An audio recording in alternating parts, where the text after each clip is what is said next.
Troll ಆಗುತ್ತೆ, ಇದು troll ಆಗುತ್ತೆ, ಇನ್ಸ್ಟಾದಲ್ಲಿ ತುಂಬಾ ರೀಲ್ಸ್ ಆಗುತ್ತೆ, ಕೆಲ್ಸಿಲ್ದವ್ರಿಗೆ ಟೈಮ್ ಪಾಸ್ ಆಗುತ್ತೆ. ಫೇಮಸ್ ಆದ್ರೆ ಟ್ರೋಲ್ ಆಗೋ ಸಹಜ ಕಣೆ, ಗೆಲ್ತಿದ್ರೆ ನೋವು ಕಣೆ, ಟ್ರೆಂಡ್ ಆಗೋಗೆ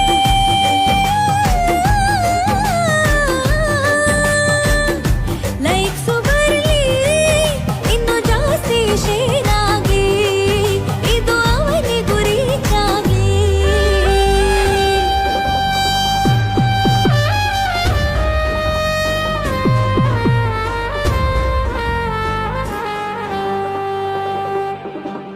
ಅವನೊಬ್ಬ ಏನ್ ಹಾರ್ ಹೀರೋನ, ಯಾಕೆ ಅವನ್ ಕರಿಮಣಿ ಮಾಲೀಕನ, ಅಲ್ಲ ಬೆಳ್ಳುಳ್ಳಿ ಕಬಾಬ್